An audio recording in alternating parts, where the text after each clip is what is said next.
यज्ञ youth awareness for greater national awakening भारतीय विचार मंच युवा आयन द्वारा आयोजित इस कार्यक्रम में मैं आप सभी का हार्दिक स्वागत करती हूँ।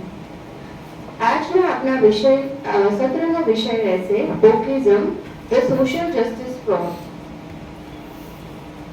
સત્ર શરૂ થાય તેના પૂર્વ ભારતીય વિચાર મંચ અને યજ્ઞ કાર્યશાળા વિશે આપણે એક સંક્ષિપ્તમાં પરિચય લઈએ।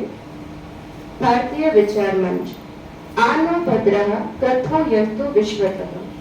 Let noble thoughts come to me from all directions। ऋग्वेदना आ सूत्रને સમર્પિત ભારતીય વિચાર મંચ છેલ્લા 30 વર્ષથી ગુજરાતના વૈચારિક ક્ષેત્રમાં કાર્યરત છે। ભારતના સર્વગ્રાહી અને વિશ્વ કલ્યાણિક મૂલ્યો પ્રત્યે આસ્થાવાન ભારતીયનું निर्माण કરવું તે ભારતના નવોત્થાનનું કાર્ય છે અને ભારતના નવોત્થાન એ જ વિશ્વના માનવતાની સલામતી અને સુખાકારીની બાંહેધરી છે। વિશ્વની સૌથી મોટી યુવા શક્તિ ધરાવતો ભારત ફરી એકવાર વિશ્વના સાંસ્કૃતિક નેતા બનવા માટે તૈયાર થઈ રહ્યો છે। પરિશિક્ષણ, પ્રબોધન, સંશોધનના આધારે વૈચારિક ક્ષેત્રમાં ભારતીય મૂલ્યોનું પુનઃસ્થાપના માટે ભારતીય વિચાર મંચ પ્રયત્નશીલ છે। આ માટે ભારતીય વિચાર મંચ દ્વારા દર વર્ષે વિવિધ વિષયો પર 2 દિવસીય રાષ્ટ્રીય સંગોષ્ઠીનું આયોજન, વિચાર ગોષ્ઠી, પરિસંવાદ તથા ચર્ચા સત્રનું આયોજન કરવામાં આવેલ છે। અનેક રાષ્ટ્રીય અને આંતરરાષ્ટ્રીય પડકારો તથા સંભવિત ઉકેલો માટે ઉપાયો પણ શોધવામાં આવ્યા છે। પુસ્તકો અને સંશોધન પત્રોનું પ્રકાશન, ભારતીય યુવાનોની પ્રતિબદ્ધતાને મજબૂત કરવા યંગ થિંકર્સ મીટ જેવી પહેલો શરૂ કરવામાં આવેલ છે। यज्ञ youth awareness for greater national awakening यज्ञ कार्यशाला भारतीय विचार मंच के द्वारा प्रारंभ की गई एक सुंदर पहल है। देश भर में कई विद्वान भारतीय विचार, भारतीय मूल्य एवं भारतीय ज्ञान के क्षेत्र में पिछले 1 दशक से कार्यरत है, ताकि आने वाला कल केवल भारत ही नहीं पूरे विश्व के लिए बेहतर बनाया जा सके। इस सोच को वास्तविक स्वरूप देने के लिए कई सेमिनार्स, वर्कशॉप्स, लेक्चर सीरीज के आयोजन किए गए हैं और किए भी आगे जाएंगे। इस कार्यशाला का मूल उद्देश्य भारतीय ज्ञान व्यवस्था को वर्तमान एवं भविष्य के अनुकूल ढालना है। हालांकि यह पहल युवा के सहयोग के बिना आगे नहीं बढ़ पाएगी। आधुनिक युवा पीढ़ी को इस पहल में जोड़ने के लिए एवं महाअनुभवियों के मार्गदर्शन में युवा पीढ़ी को सही दिशा मिले, इस सोच के साथ भारतीय विचार मंच द्वारा यज्ञ कार्यशाला का प्रारंभ किया गया है, जो एक प्रबल माध्यम बनेगा आज की और आने वाली पीढ़ी के लिए। आज के हमारे सत्र wokeism the social justice fraud के वक्ता श्री डॉक्टर राम शर्मा जी का मैं हार्दिक स्वागत करती हूँ। वक्ता का एक संक्षिप्त परिचय मैं आप सबको देना चाहती हूँ। डॉक्टर राम शर्मा जी इंडस विश्वविद्यालय के सेंटर फॉर इंडिक स्टडीज के डायरेक्टर हैं। 2004 से वे भारतीय मुद्दों और अध्ययन के विभिन्न पहलुओं पर काम कर रहे हैं। इन्हें इंडिया इंस्पायर फाउंडेशन के सचिव के रूप में काम करते हुए इंडिक टॉक्स पर वार्ता रिकॉर्ड करने की प्रवृत्ति शुरू करने का श्रेय दिया गया है। वह प्रबंधन के साथ साथ अंग्रेजी साहित्य में स्नातकोत्तर है। उन्होंने 2020 में भाषा विज्ञान में डॉक्टरेट की पढ़ाई पूरी की। मैं हमारी भारतीय विचार मंच के युवा कार्यकर्ता नीलेश भाई त्रिपाठी जी से निवेदन करती हूँ कि वे हमारे वक्ता का स्वागत करें, पुस्तक देकर अभिवादन करें।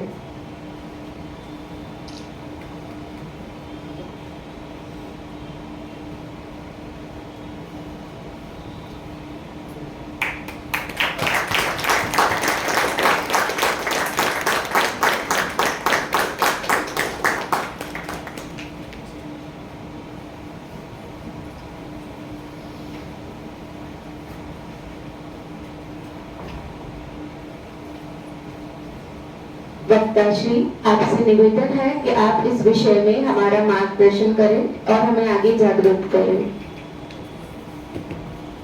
बहुत बहुत धन्यवाद परीक्षा के लिए। उमंग भाई, सुनील भाई, तो धन्यवाद आमंत्रित करने के लिए आज, क्योंकि वोक का इशू जो है, सर पास में रखना, वोक का इशू जो है ये एक ट्रेंड में है, ये कह सकता हूँ मैं। इनफैक्ट ट्रेंड से ज्यादा एकेडमिया में सबसे इम्पोर्टेंट जो मूवमेंट है आज के टाइम में, उसको वोक के द्वारा ही समझा जा सकता है। और जब मैं एकेडमिया कर रहा हूँ, एकेडमिया की बात कह रहा हूँ, तो एकेडमिया से लेके एडवोकेसी, एक्टिविज्म और उससे रिलेटेड जितने भी आयाम हैं वो इसमें कैप्चर होते हैं। अब इस विषय में एक हिस्टोरिकल पर्सपेक्टिव है, एक फिलोसॉफिकल पर्सपेक्टिव है, एक जो अभी करंट हमें इसका आउटकम या उसके रिजल्ट्स दिखते हैं या इसका एक्टिविज्म दिखता है। तो विषय बहुत बड़ा है और ये मुश्किल होगा कि हाफ एन आवर में 35 मिनट्स में बहुत सारे पहलुओं को कवर किया जाए। तो पहले जो हमें नोन है हम वहां से शुरू करते हैं और धीरे धीरे बिल्ड करते हैं कि वो को समझे कैसे जाए। हो सकता है आपने ये शब्द सुना हो पहले, कुछ लोगों का इनकाउंटर भी हुआ हो वोक एक्टिविस्ट से। हो सकता है कि वोक एग्जैक्टली नाम नहीं सुना हो, पर फिर भी उसकी जो उससे रिलेटेड लोग जो इन्फ्लुएंस्ड है, इंस्पायर्ड है, उसको किसी न किसी रूप में आपने खुद अनुभव भी किया हो, इनकाउंटर भी किया हो।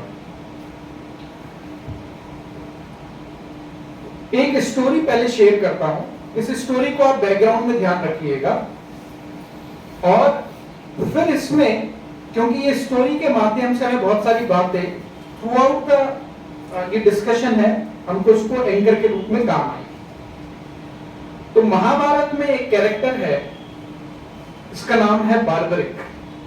आपने सुना है किसी ने? आप बताना चाहेंगे कौन है वो, अगर याद आता है तो? के पोते थे। एग्जैक्टली, यस, भीम के पोते थे, ग्रैंडसन, घटोत्कच के पुत्र। और वो बड़ा इंटरेस्टिंग कैरेक्टर है।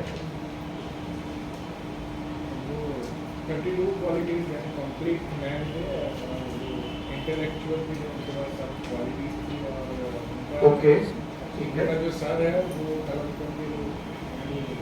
वहाँ पे पूरा युद्ध उन्होंने देखा, तो ऑब्जर्व किया था, सिर्फ वो लड़े नहीं थे। पर ऐसा क्यों हुआ था, उसके पीछे की स्टोरी? बर्बरिक को ने देवी को बहुत प्रकट किया था, बहुत तपस्या करने के बाद, और बर्बरिक महाभारत के सबसे शक्तिशाली योद्धा कहे जा सकते हैं। और देवी को प्रसन्न करने के बाद उनको देवी ने वरदान के रूप में 3 जो है वो बाण दिए थे और कहा था कि ये 3 बाण से आप जो इच्छा चाहो कर सकते हो। और महाभारत के युद्ध के दरमियान बर्बरिक ने निर्णय किया कि जो कमजोर है मैं उसकी ओर से युद्ध करूंगा। पर अगर ऐसा होता तो वो पहले पांडवों की ओर से युद्ध करते, पहला बाण चलाते, कौरवों की सेना जो है वो आधी नेस्तनाबूद हो जाती, खत्म हो जाती, वो जो है वो निर्बल हो जाते। उसके बाद अगर वो कौरवों की ओर चले जाते, क्योंकि उनका निर्णय था कि वो जो निर्बल है उनकी ओर से युद्ध करेंगे, फिर कौरवों की ओर से भी एक बाण चला देते तो पांडव सेना भी नष्ट हो जाती। तो अगर वो युद्ध में भाग लेते तो महाभारत के युद्ध में कोई भी पक्ष बचता ही नहीं। इसलिए भगवान कृष्ण ने जो है उनकी परीक्षा ली और फिर उनको युद्ध में भाग ना ले सके, इसके लिए उनका सर जो है वो धड़ से अलग कर दिया। पर इसमें एक और एंगल है, और कोई ऐड करना चाहेगा इसमें? मेरे हिसाब से वो बताया था कृष्ण भगवान को कि आपकी मृत्यु है वो आपके पैर में जो अपने मार का यूज करते हैं और फिर उसके बाद वो ठीक है। तो ऐसा है, इसमें एक इंटरेस्टिंग पहलू ये है जो आपने कहा कि वो पहले पांडव उसकी तरफ, कौरवों की तरफ, उसमें जब उसे ये पता चला कि महाभारत का युद्ध हो रहा है और पांडव और कौरव दोनों लड़ रहे हैं, जब ये उसके पास न्यूज पहुंची तब कौरव हार रहे थे और पांडव जीत रहे थे। और अब क्योंकि कई वेरिएशंस हो सकते हैं स्टोरी के, तो एक वेरिएशन में ये है कि उसने उसकी माता से ये सीखा था कि जो भी कमजोर है, दुर्बल है, वीक है, उसका साथ देना चाहिए। तो जब उसे ये खबर आई कि कौरव वीक है, कौरव हार रहे हैं, तो मुझे कौरवों का साथ देना है और मैं कौरवों की तरफ से लड़ूंगा। अब क्योंकि उसके पास ये बूम था, ये वरदान था कि अगर वो 3 अस्त्र चलाएगा तो वो किसी भी सेना को पूरी तरह से नष्ट कर सकता है। इनफैक्ट पूरी सेना नहीं, पृथ्वी पे अगर वो ये संकल्प कर ले कि मेरे इस बाण से ये चीजें नष्ट हो जाएंगी, तो वो एक ही बाण से हो जाएंगी, 3 भी काफी नहीं। अब जब वो कौरवों से मिलने के लिए जाना होता है, उसे जब ये लगता है कि अब मुझे कौरवों के पास जाना होगा और उसकी तरफ से युद्ध लड़ना होगा, तो कृष्ण उसे बीच में ही रोक लेते हैं। क्योंकि श्री कृष्ण को पता होता है कि अगर इसने कौरवों की साइड से लड़ी तो निश्चित है कि पांडव नहीं जीत पाएंगे। जब बीच में वो भेष बना के ब्राह्मण का उसे रोकते हैं, तो उसे समझाने की कोशिश करते हैं। पहले तो एक संवाद होता है कि तुम कौन हो, क्या है, और पूरा परिचय होता है। फिर वो बताता है कि मेरे पास 3 बाण है और मैं अगर ये चला दूंगा तो ऐसा होगा। फिर वो कहता है कि मैं कौरवों की तरफ से जा रहा हूं। तो श्री कृष्ण कहते हैं कि तुम कौरवों की तरफ से जो ये युद्ध लड़ोगे, तो ये तो अधर्म का साथ देना होगा, क्योंकि कौरव तो अधर्म कर रहे हैं एक के बाद एक, तो तुम्हें तो पांडवों का साथ देना चाहिए। तो उसका कहना था कि नहीं, मुझे तो सिर्फ इतना समझाया गया है कि जो वीक है उसके लिए लड़ना चाहिए। सो इट्स लाइक इर्रिस्पेक्टिव ऑफ कि कौन धर्म कर रहा है, कौन अधर्म कर रहा है, उसके लिए सिर्फ एक सिंगल टीचिंग मायने थी, जिसका कहना था कि ये मेरी माता ने मुझको सिखाया है और यही मैं फॉलो करूंगा। तो कृष्ण के कई बार समझाने के बावजूद जब उसे समझ में नहीं आता है, तो कृष्ण को सुदर्शन चक्र निकालना होता है और फिर उसकी गर्दन अलग करते हैं। ऑफ कोर्स वो तपस्वी होता है, तो उसे ब्लेसिंग होती है कि तुम्हारी जो मृत्यु होगी वो श्री कृष्ण के हाथ ही होगी और उससे मोक्ष प्राप्त होगा। तो आगे कहानी इस तरह से जाती है और उसे एक और ब्लेसिंग मिलती है कि वो पूरा महाभारत का जो युद्ध है वो अपने सर, क्योंकि धड़ अलग हो गया होता है, सर वहां रहता है और पूरा महाभारत का युद्ध को वो देखता है।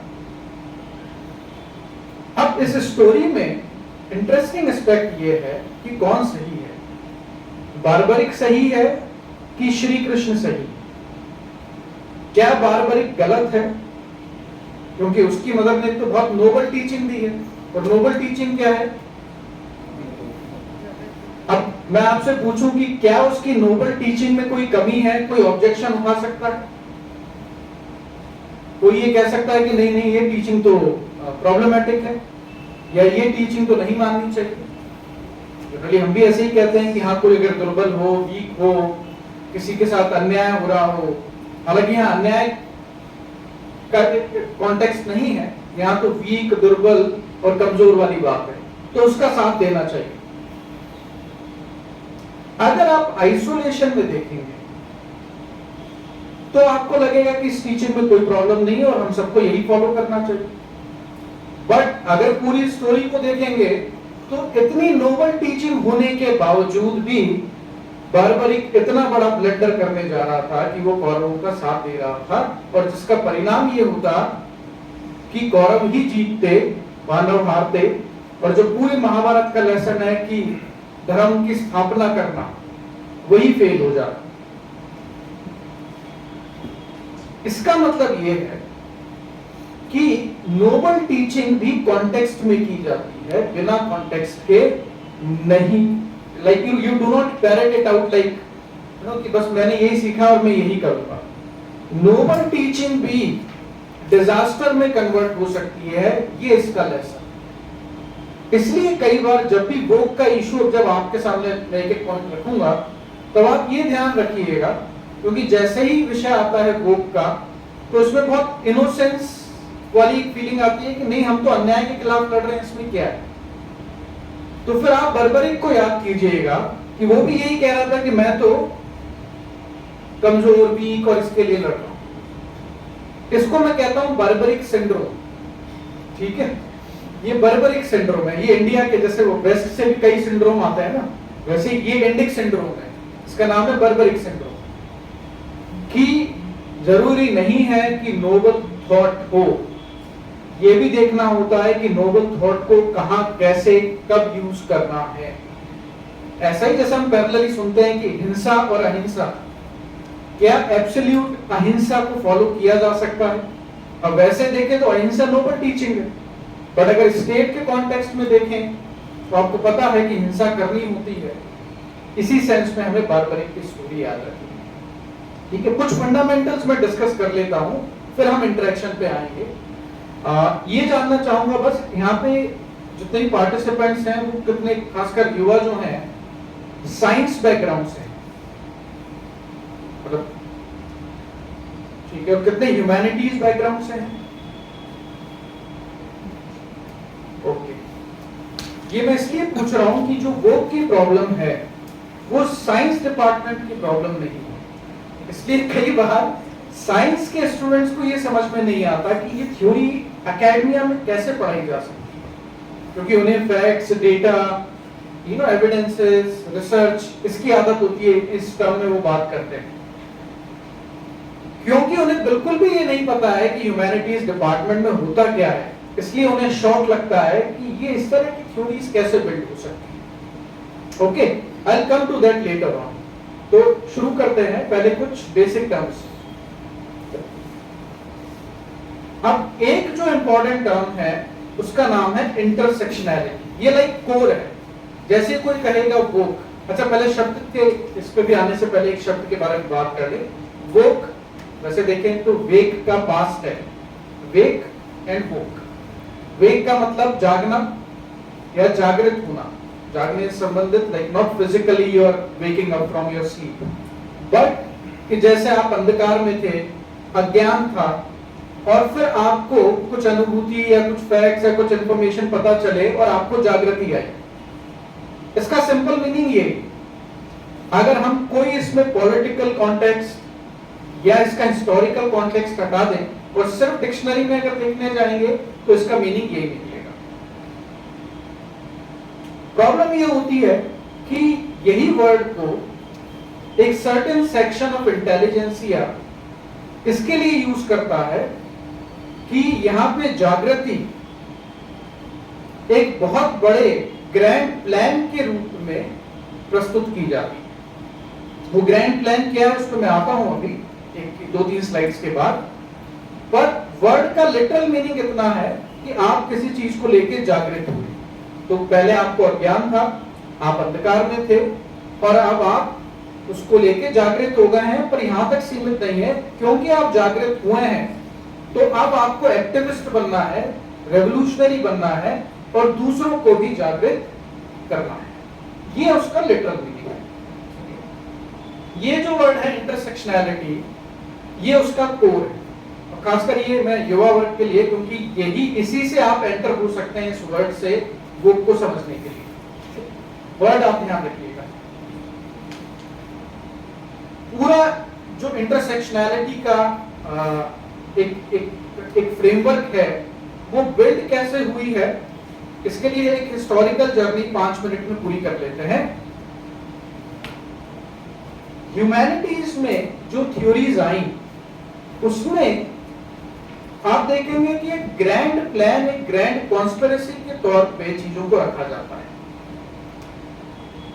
इकोनॉमी की थ्योरी थी मार्क्सिज्म की, जो कि अभी तक पढ़ाई जाती है और डिकेड से पढ़ाई जा रही है, ऑलमोस्ट 4, 5, 6 डिकेड से, और प्रीडोमिनेंट थ्योरी है।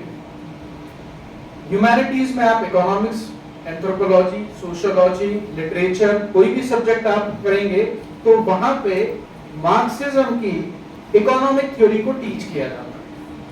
उस थ्योरी में 2 वर्ड आते हैं, बुर्जुआ और प्रोलेटेरिया। बुर्जुआ मतलब बिजनेसमैन और प्रोलेटेरिया मतलब वर्किंग क्लास वर्कर्स। उनका कहना यह था कि हमें एक क्रांति लेके आनी है, क्योंकि जो बिजनेसमैन है, कैपिटलिस्ट हैं, उन्होंने आज तक शोषण किया है वर्किंग क्लास का। तो जब तक वर्किंग क्लास जागृत होके, और ध्यान रखिएगा कि यहाँ वेकिंग अप और जागृति और रेवोल्यूशन कैसे कनेक्ट होते जाएंगे, तो वर्किंग क्लास को हमें जागृत करना है और जितने भी कैपिटलिस्ट हैं उनका तख्ता पलट करके बिजनेसेस को अपने हाथ में लेना है, and then we will run business and we will bring equality in society. We will bring justice in society. We will bring prosperity in society. ये उनका ड्रीम था जब 1917 में पहली बार रशियन रेवोल्यूशन आया, और उसके बाद फिर चाइना में, उसके बाद दूसरी कंट्रीज में. लास्ट सेंचुरी में कम से कम 20-25 कंट्रीज ऐसी थी कि जो कि इस ड्रीम को पूरा करने के लिए उन्होंने अपनी पूरी इकोनॉमिक पॉलिसीज इसी के बेसिस पे बनाई. अगर हम देखें तो ऊपर बुर्जुआ है, नीचे प्रोलेटेरिया है. बुर्जुआ जो है वो शोषण करने वाला है, और जिसका शोषण हो रहा है वो प्रोलेटेरिया है. ये वर्ड मैंने एज इट इज इसलिए लिखे हैं क्योंकि टर्मिनोलॉजी बार बार हमारी टेक्स्ट बुक में ही टीच की जाती है इसी तरीके से. ये इंटरसेक्शनैलिटी की फर्स्ट स्टेप है. इसकी फ्रेमवर्क ये है कि एक अप्रेसर है और एक अप्रेस्ड है. सिंपल ड्रीम है कि जैसे ही जो अप्रेस्ड है वो अगर तख्ता पलट कर देता है अप्रेसर का, और ऐसी नई सोसाइटी बना लेता है जिसमें बुर्जुआ जैसे कोई एलिमेंट नहीं होगा, तब हेवन ऑन अर्थ आ जाएगा यहाँ, मतलब धरती पे स्वर्ग बन जाएगा.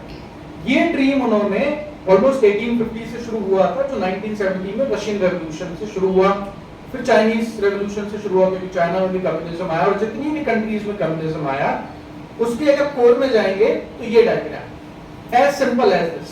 इसके बाद बहुत सारी थ्योरीज बिल्ड की गई. ओके, ये वोक का या वेक का, ऑफ कोर्स ये फर्स्ट पार्ट है, इससे पहले 2000 साल पहले बिलीवर्स और नॉन बिलीवर्स की उस हिस्ट्री में मैं नहीं जा रहा हूं, पर ये पहली क्रांति कही जा सकती है जिसका नाम वोक नहीं था. ओके, बट अगर वोक के अगर हम सीड्स देखें तो यहां पे हमें पहली बार मिलते हैं. सेकंड, फिर एक धारा शुरू हुई फेमिनिज्म के नाम पे कि मैन ऑप्रेसर है और वुमेन ऑप्रेस्ड. अच्छा, ये जो थ्योरीज हैं it's like you know universal. अगर किसी कंट्री में नहीं भी होता ऐसा, तभी ये बिलीव नहीं किया जाएगा कि वो कंट्री का इतिहास सही है. उसमें माना जाएगा कि नहीं, वहां पे क्योंकि सही डेटा नहीं आया, इंफॉर्मेशन नहीं आई है, तो उसको या तो इग्नोर किया जाए या उसको डिस्टॉर्ट किया जाए. यूनिवर्सली थाउजेंड्स ऑफ इयर्स यही फ्रेमवर्क चले. सो वेयरएवर फेमिनिज्म इज टॉट, उसमें कहीं पे कोई डेटा या वेरिएशंस, कोई कॉन्टेक्स्ट, किसी भी तरह का कोई स्टडी करने की जरूरत नहीं है, क्योंकि ये तो अब एब्सोल्यूट ट्रुथ है फेमिनिज्म के according. Like first stage of feminism, second stage of feminism, वहां पे मैन ऑप्रेसर है और वुमेन ऑप्रेस्ड है. If you ask them does that apply in India, बोलेंगे हाँ, उसमें क्या problem. Does that apply in China, yes. African tribe, yes. आप उनसे पूछेंगे कोई स्टडी है तो उनका कहना है इसके लिए स्टडी की भी जरूरत नहीं है. Of course they will bring lot of case studies and all that. उनका कहना है ये फ्रेमवर्क लाइक यूनिवर्सल ट्रुथ है. ये सेकंड स्टेप है इंटरसेक्शनैलिटी. आप देखेंगे ऊपर एक सेक्शन है, नीचे एक सेक्शन. ओके, थर्ड, देन एक फ्रेमवर्क है मेजॉरिटी एंड माइनॉरिटी. मतलब मेजॉरिटी अप्रेस्ड ही करती है और माइनॉरिटी को हमेशा शोषण झेलना पड़ता है. So the whole politics revolves around it कि जैसे ही आपने कह दिया आप माइनॉरिटी में हो तो इशू सेंसिटिव हो जाएगा. अब माइनॉरिटी एग्रेसर हो सकती है, नहीं हो सकती है, इस पे बात नहीं की जाएगी. माइनॉरिटी किसी क्राइम में इन्वॉल्व हो सकती है, नहीं हो सकती है, इस पे कोई बात नहीं होगी. Being a majority you will be considered as culprit और परपेट्रेटर. ओके, ये थर्ड स्टेज है. ये सब धाराएं ह्यूमैनिटीज में अलग अलग आइडियोलॉजीज के तहत पढ़ाई जाती है. जैसे ही आप ह्यूमैनिटीज की टेक्स्ट बुक ओपन करेंगे तो एक होगी मार्क्सिस्ट फ्रेमवर्क, एक होगी फेमिनिस्ट फ्रेमवर्क. इसको आप कह सकते हैं जब फॉरेन रिलेशन या पॉलिटिकल फ्रेमवर्क, ठीक है, डेमोग्राफिक फ्रेमवर्क. आप जैसे डेमोग्राफी का चैप्टर उठा के पढ़ेंगे तो ये फ्रेमवर्क आपको पहले दिखाएगा. Okay, one more is there, white and black. क्योंकि ये यहाँ का कॉन्टेक्स्ट नहीं है. जब भी आप यूएस या यूरोप की हिस्ट्री के टेक्स्ट बुक ओपन करेंगे तो वहां पे क्योंकि कई कंट्रीज के लोग एक साथ रह रहे हैं, तो कि व्हाइट अप्रेसर है और ब्लैक अप्रेस्ड. अब हम ये मान सकते हैं कि हिस्टोरिकल फैक्ट भी है क्योंकि ऐसा हुआ था. ओके, बट उनका कहना है कि इसमें कोई सुधार की गुंजाइश नहीं है। 200 साल पहले भी व्हाइट अप्रेसर था और ब्लैक अप्रेस्ड है, और आज भी व्हाइट अप्रेसर और ब्लैक अप्रेस्ड है। चाहे से आप कितने भी रिफॉर्म्स कर लें, चाहे से आप कितने भी चेंजेस ले आए, चाहे से ब्लैक प्रेसिडेंट बन जाए, चाहे से आर्मी में जो जनरल कर्नल बड़ी पोस्ट हैं उस पे अगर कोई ब्लैक आके रूल कर ले। अगर आपको ये 4 जो मैंने एग्जांपल दिए हैं फेमिलियर लग रहे होंगे, कहीं ना कहीं सुने होंगे, ठीक है। इनफैक्ट पॉलिसी मेकिंग में या किसी रिसर्च पेपर में या पीएचडी थीसिस में जनरली ये फ्रेमवर्क यूज की जाती है। अगर आपको पेपर लिखना है फेमिनिज्म में, तो ये नहीं, कभी भी आप ये नहीं दिखा सकते कि मेल अप्रेस्ड है और फीमेल अप्रेसर है, ये तो क्राइम हो जाएगा, ठीक है। अब वैसे अगर हम देखें कॉमन सेंसिकल, तो रियलिटी बड़ी कॉम्प्लेक्स है, ऐसा भी होता है, ठीक है। तो सारे केसेस में अपोजिट भी हो सकता है, इसकी कोई गुंजाइश नहीं है जब आप ह्यूमैनिटीज डिपार्टमेंट में टीच करते हैं। It's like taboo to mention कि अपोजिट भी हो सकता है। ये जो धाराएं सब अलग अलग चल रही थी ह्यूमैनिटीज डिपार्टमेंट में, when they came together they created a bigger framework, और वो bigger framework जो है उसको कहते हैं intersectionality। उसका डायग्राम मैं आपको बताता हूं, मुझे लगता है इसकी बात क्लियर नहीं है। This one is I think clear. Just take 1 minute to just go through it, then I'll explain. ये कुछ नहीं है, जो मैंने अभी आपको 4 स्टेप बताई हैं उन्हीं को साथ में लाके उसको और मल्टीप्लाई एनहेंस कर दिया है।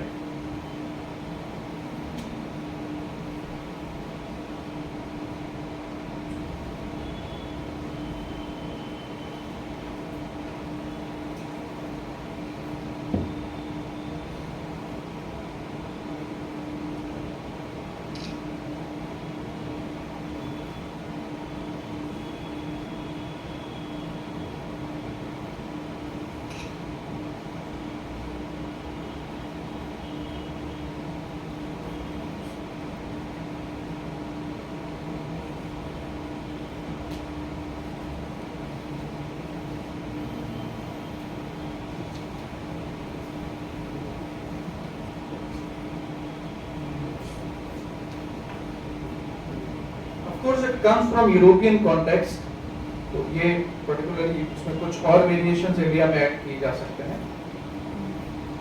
तो आप जो देखेंगे ऊपर की कैटेगरी अप्रेसर की है और नीचे की कैटेगरी अप्रेस की। उसमें वो एग्जांपल्स भी हैं जो हमने इंडिविजुअली अभी इसके पहले वाली स्लाइड्स में देखी। तो ऊपर मेल है, यहाँ पे व्हाइट में, यहाँ नीचे ब्लैक में फीमेल। फिर बुर्जुआ, प्रोलेटेरिया, अब उसको आप कह सकते हैं capitalist society and may be communist और सोशलिस्ट सोसाइटी, और कुछ और दूसरा भी वर्ड हो सकता है। फिर ब्लैक एंड व्हाइट। वोक का ये कहना है, अब थ्योरी क्या है, उनका कहना है कि ये परमानेंट इटर्नल यूनिवर्सल फ्रेमवर्क है। Whenever you will write anything on these subjects, you have to consider the white one as oppressor and the black one as oppressed. इसको ये कहते हैं intersectionality. It's like जैसे साइंस में theory of everything है, जैसे Stephen Hawking ने book लिखी, या जो मेजर फिजिसिस्ट हैं वो बुक लिख रहे हैं, कॉस्मोलॉजिस्ट लिख रहे हैं, they are looking for like theory of everything through which they can connect all laws of science. ये ह्यूमैनिटीज डिपार्टमेंट की थ्योरी ऑफ एवरीथिंग है। Once you know this, once you have read enough about this, once you have internalized this, then you don't need to bother about anything else. तो first year second year में students को इसमें thoroughly ground किया जाता है। कुछ उसके जो स्टार्टिंग पॉइंट्स हैं मैं बताऊंगा आपको कि कैसे करते हैं, बट ये फेमिलियर लग रहा होगा अगर कई ह्यूमैनिटीज डिपार्टमेंट आपने कहा कि आप लोग हैं, कुछ लोग यहाँ पे, तो स्टार्टिंग ऐसे ही की जाती है। वोक ये कहता है कि जब तक अप्रेस्ड जो हैं, मतलब उनके class so called apprised, okay, जब तक वो ओवरथ्रो नहीं कर देंगे डिसमेंटल नहीं कर देंगे, डिमोलिश या डिस्ट्रॉय नहीं कर देंगे अप्रेसर को, तब तक सोसाइटी में स्टेबिलिटी नहीं आएगी and will not have heaven on earth. So their whole teaching, research, scholarship, whatever they called as advanced studies, okay, and activism and advocacy revolves around this diagram. इसके अलावा और कुछ नहीं. इसको टेक्निकल टर्म में कहते हैं इंटरसेक्शनैलिटी. अब उनका एक और एडिशन है इसमें प्रीवियस स्लाइड्स के अकॉर्डिंग. उनका कहना है कि आप एक ही तरीके से पीड़ित नहीं हो सकते. आप ऐसा भी हो सकता है कि आप ब्लैक हैं और वुमेन हैं, तो आप दो तरीके से पीड़ित हैं. आपकी पीड़ाएं बढ़ गई हैं. आप पे हुई है पीड़ा या नहीं हुई है ये नहीं पूछा जा रहा है, बट क्योंकि आप इंटरसेक्शनैलिटी में उसमें आते हैं तो आप हैं पीड़ित. अगर समझ लीजिए ब्लैक है, माइनॉरिटी है और वुमेन है, तो आपको तीन तरह की पीड़ाएं हैं. अब आप समझ लीजिए इसमें अगर इंडिया की कॉम्प्लेक्सिटी को देखें तो मैं कह दूं कि रीजनल कोई फैक्टर ऐड कर दें, वो भी हो सकता है. आप दिल्ली से कितने पास में है, कितने दूर में है, ठीक है. ग्रीवियंसेस बनाने में, मैन्युफैक्चरिंग करने में कौन सा समय लग रहा है आपको? You just need to add one more thing here and you will become, और ये ग्लोबल फ्रेमवर्क है, यूनिवर्सल फ्रेमवर्क है. This is like theory of everything for that. वो को समझना है तो हमें ये समझना जरूरी है. अब इसकी शुरुआत कहां से होती है? जैसे ही स्टूडेंट ह्यूमैनिटीज डिपार्टमेंट में एंटर करते हैं, so they go through many text books. Okay, तो टेक्स्ट बुक में of course there are many good things. मैं ये नहीं कह रहा कि ह्यूमैनिटीज डिपार्टमेंट में सब कचरा ही पढ़ाया जा रहा है, सब प्रोपेगेंडा ही है. Okay, because there are lot of classics also available, जो एंशिएंट ग्रीस का हो सकता है, एंशिएंट रोम का हो सकता है, या मैं अगर उनकी बात करूं एंशिएंट इंडिया से भी हो सकता है. हालांकि एंशिएंट इंडिया तो टैबू है. Okay, because there are lot of political things attached to that. Then come कि जो 200-300 साल पहले जो राइटर्स हुए, शेक्सपियर से लेके मिल्टन से लेके, है ना, उनके बारे में पढ़ा जा सकता है. बट बैकग्राउंड में एक ही बात होगी कि हमको जल्दी से जल्दी इस स्टूडेंट्स को अप्रेसर और अप्रेस्ड की और इंटरसेक्शनैलिटी की फ्रेमवर्क में लेके आना है. और उसके लिए कुछ वर्ड्स यूज किए जाते हैं. उनमें से ये एग्जांपल, एक लिस्ट तो मैंने आपके साथ शेयर करी भी है, ठीक है, ये इसी का एक्सटेंशन है कि वोक को पहचाना कैसे जाए, हाउ टू आइडेंटिफाई. बिकॉज कोई वो लेबल लगा के तो घूम नहीं रहे, ठीक है. Of course they'll say sometime that we are woke activists, but they'll not be always so open. Like teachers ये कह के क्लासरूम में एंटर नहीं करेगा कि देखो मैं woke teacher हूँ, now I'll be teaching woke frameworks to you. Okay, so now we have to find out कि कैसे आपके academic learning में कैसे political propaganda ऐड किया जा सकता है. So one thing is, first their favorite word is interpretation. आप कोई भी टेक्स्ट उठाएं तो वो सबसे पहले ही कहेंगे लाइक यू नो, अच्छा ये सारे वर्ड हैं, ये बहुत न्यूट्रल और इनोसेंसी में हम यूज कर सकते हैं. वर्ड में प्रॉब्लम नहीं है, but how do you manipulate these words in their meaning, that's the problematic. ऐसा नहीं है ना कि वो कोई अपनी नई वोकैबुलरी बना देगा. वर्ड्स तो वही यूज किए जाएंगे जो हम डे टू डे उसमें यूज करते हैं अपने. तो पहला होता है इंटरप्रिटेशन. इसका मतलब ये है कि you don't need to believe on traditional interpretations of things. You don't need to believe on what author is saying. You don't need to believe on interpretation by someone else. Interpretation कई तरीके के हो सकते हैं. Does that look very innocent and very common sensical? जैसे हम पढ़ने गए तो हम क्या कहते हैं कि नहीं, सबको अपने अपना अधिकार है इंटरप्रिटेशन करने का. Is it valid in science? क्यों? रिजल्ट भी दे. तो ह्यूमैनिटीज में ऑफ कोर्स आप कहेंगे क्योंकि यहाँ पे स्ट्रिक्ट साइंस नहीं है, एम्पिरिकल स्टडीज नहीं है, तो क्या होना चाहिए? नहीं, ऐसा हर कोई एग्री नहीं करेगा. जैसे सपोज सिंपल बात है, मैंने कॉफी लिया, हम मिलके मुझे कॉफी अच्छी लग रही है और आपको नहीं लग रही है, is it interpretation of fact? Coffee तो वही है। तो आप कहेंगे कि नहीं, सब चीजों को साइंस पे नहीं आप मेजर कर सकते, सम थिंग्स आर सब्जेक्टिव। अब यहां से वोक प्रोपेगेंडा एंटर होता है। दे से इट वेरी इनोसेंटली कि इंटरप्रिटेशन तो डिफरेंट होता है, बट दे नॉट से वन थिंग कि इस इंटरप्रिटेशन का मतलब ये है कि अब किसी भी ट्रेडिशनल इंटरप्रिटेशन को या कॉमन सेंसिकल या लॉजिकल इंटरप्रिटेशन की कोई जरूरत नहीं है। What they will do is they will discard one interpretation after another and they will say that अब आपको जैसा इच्छा हो रहा है इसको वैसा समझो, वैसा पढ़ो। Just think about any text. Humanity से ले, ठीक है, अगर सपोज रामायण पढ़ रहे हो आप, तो उसका एक कोई कॉमन शेयर्ड मीनिंग होगा कि मैं कहूं कि यहाँ 70 लोग बैठे हैं और वो अपने 70 तरीके से उसका इंटरप्रिटेशन कर रहे हैं। Yes, there are a lot of scopes for interpretation in humanities, but that doesn't mean that we can have infinite interpretations of things.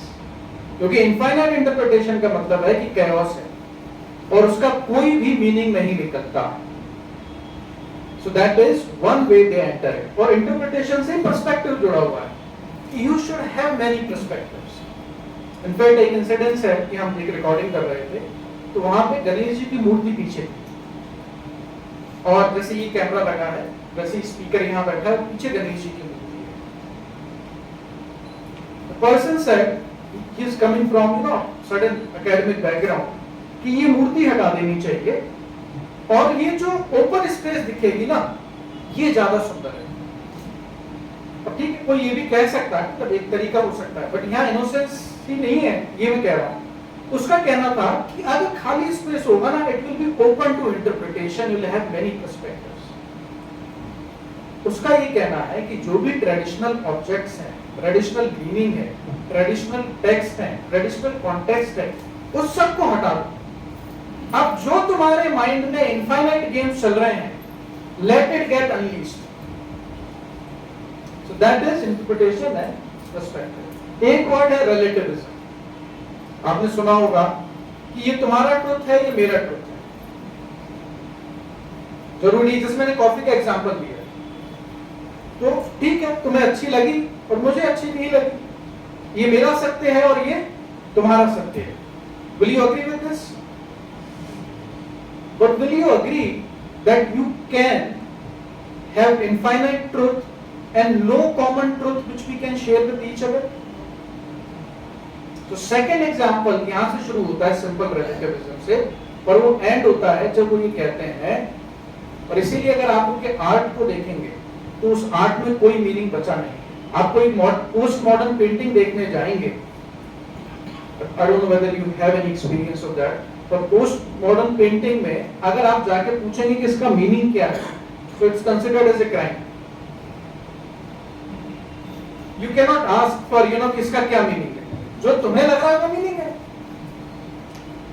इसीलिए पोस्ट मॉडर्निस्ट आर्ट में आप कोई भी ट्रेडिशनल फ्रेमवर्क नहीं देखेंगे, कोई ट्रेडिशनल स्कल्पचर या ट्रेडिशनल डिजाइन या पेंटिंग या थीम्स नहीं दिखेंगे, क्योंकि ट्रेडिशनल थीम्स को तो आप रिकॉग्नाइज कर लेंगे ना। पोस्ट मॉडर्निज्म का मतलब है कि paint whatever comes in your mind, let the people judge, because infinite people have infinite truths, then let's go with that. इसका मतलब आप ये तय कैसे करेंगे कि कौन अच्छा आर्टिस्ट है, कौन बुरा आर्टिस्ट है? I am giving you just pointers here कि कैसे प्ले किया जाता है। अब ये बहुत इनोसेंट है कि हाँ, हम कुछ एरियाज में हम बहुत रिलेटिव होते हैं, but to take it to the extremes and to tell people that there are no common grounds and no shared grounds to agree upon, इसका मतलब ये है कि कोई भी standards, कोई भी norms, कोई भी principles को follow करने की जरूरत नहीं है। और वो ये इसलिए कहते हैं कि उनको कोई जज नहीं कर पाए कि वो जो कह रहे हैं वो सही है या नहीं है। Then come identity, diversity, inclusion, equality. So you see these words, ये वर्ड जनरली भी यूज किए जाते हैं, बट एक रिसर्च पेपर में कहीं एक जगह आए तो आप समझ लेना ठीक है, इसमें कोई। पर अगर हर पैराग्राफ में ये वर्ड रिपीट हो रहे हैं, इसका मतलब ये है here we have the sense of political propaganda. Here they are talking from woke perspective. Okay? Maybe interaction के टाइम पे हम इसको और बात करेंगे इस बारे में। woke और कुछ नहीं है, is the result of an academic crisis in humanities department. देखिए मैं आपके सामने अभी woke के बहुत सारे एग्जाम्पल शेयर कर सकता हूँ, जैसे टुकड़े टुकड़े gang is like one of the prominent example that we have seen. आप दिल्ली में गवर्नमेंट यूनिवर्सिटी जो कि सब्सिडाइज्ड है, you know every facility is given to you and you are raising slogan against your own country. और जब वो हुआ था incidence, it was shocking for many people. ऐसा इंसिडेंस पहले कई डेकेड से करते आ रहे होंगे, बट उसको जो कैप्चर हुआ और जितना हमें देखने को मिला, तब पहली बार कई बार लोगों के मन में क्वेश्चन आया कि ये क्यों कर रहे हैं, हमारे ही छात्र हैं, हमारे ही अध्यापक हैं, और ये कह रहे हैं कि भारत तेरे टुकड़े होंगे।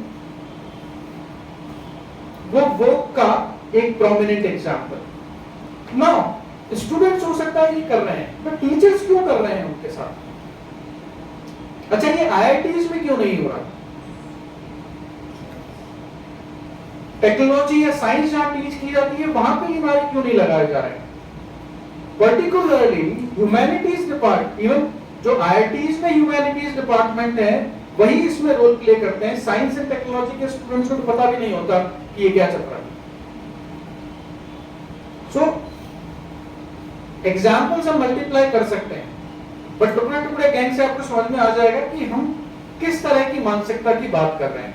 Of course it has gone much deeper, क्योंकि यहाँ पे सिर्फ नेशनल बाउंड्री की बात नहीं है। अब वो जो इशू लड़ रहे हैं उसमें फैमिली पे क्वेश्चन है, उसमें जेंडर पे क्वेश्चन है, उसमें everywhere they have some framework to which they would like to destroy the social fabric and cultural fabric. वो को समझना है तो ह्यूमैनिटीज डिपार्टमेंट की पिछले 300 साल की हिस्ट्री को समझना जरूरी है, क्योंकि वो डिपार्टमेंट एक के बाद एक जो क्लासिकल टेक्स्ट टीच किए जाते थे, ह्यूमैनिटीज डिपार्टमेंट में क्या टीच किया जाना चाहिए? लेट्स से कोई क्लासिकल टेक्स्ट है वो, या कोई पोएट्री सुंदर लिखी गई है, या किसी सोसाइटी का सर्वे किया गया है, या कोई ट्रेवलॉग है। What do you learn in humanities department? But gradually अगर आप क्लासिकल टेक्स्ट हटा दें, अगर आप स्क्रिप्चर्स हटा दें, आप बेस्ट राइटिंग्स हटा दें, what you are left with?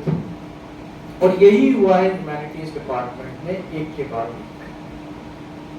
अब एक प्रॉब्लम ये है कि अगर ये हुआ है, then what they are teaching and how they are propagating and how they are making us believe कि वो जो पढ़ा रहे हैं वो इतना इंपॉर्टेंट है कि आपको पढ़ना चाहिए। साइंस डिपार्टमेंट में जाएंगे तो वो फिजिक्स की कोई लेटेस्ट थ्योरी पढ़ाएंगे आपको, just let's say God's particle, Higgs boson. You'll come to know about कि अच्छा क्या हो रहा है फ्रंटियर्स पे।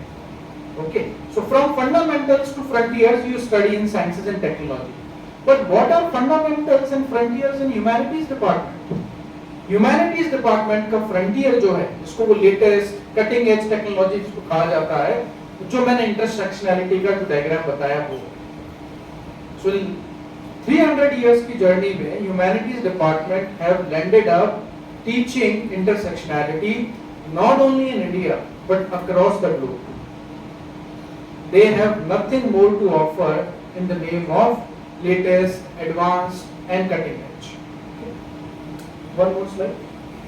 अब बुक की डेफिनेशन क्या है, मैं चाहूंगा कि आप लिख ही लें इसे, बिकॉज इसमें बहुत सारे पॉइंटर्स मैंने ऐड किए हैं। I try to explain that if you have something to write down.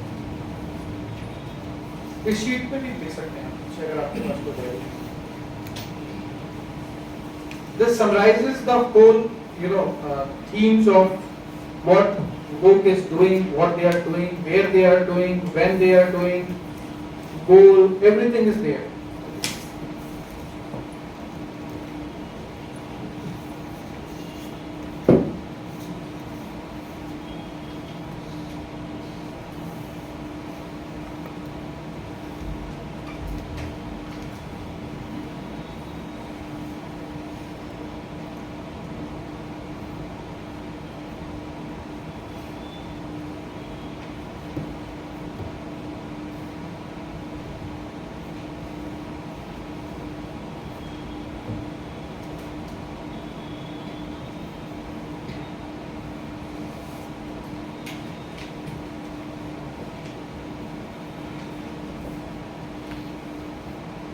इसके बाद हम इंटरेक्शन शुरू करें।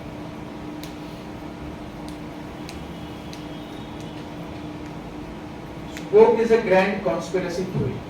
First of all, वो प्रपोज करते हैं कि बहुत बड़ी कॉन्स्पिरेसी चल रही है समाज में, उसमें एक साइड अप्रेसर है और दूसरी साइड अप्रेस्ड है, जो कि हमें इंटरसेक्शनैलिटी के डायग्राम से समझ में आ रहा है। और ये कॉन्स्पिरेसी इसलिए है क्योंकि ये जो अप्रेशन है ये दिखाई नहीं देता समाज में, उसको पहचानना पड़ता है, जानना पड़ता है उसको, like you have to dig that up, उसको निकालना पड़ता है, लोगों को भी नहीं पता होता है। ये जो वोक डॉक्टर्स या वोक स्पेशलिस्ट हैं, उनको क्योंकि ऐसी ट्रेनिंग है, तभी वो ढूंढ के निकाल सकते हैं कि ये कॉन्स्पिरेसी कहां हो गई। Okay, so woke is a grand conspiracy theory born and brought up in humanities department because they have nothing else to offer in 21st century in terms of cutting edge research. Okay, with an aim to destroy the cultural and social fabric of, यहाँ मैंने India लिखा है but यहाँ हम कहें all civilizations, because America is as much victim of this as India is. Of course, India has been victim of this for many centuries now, for many decades at least.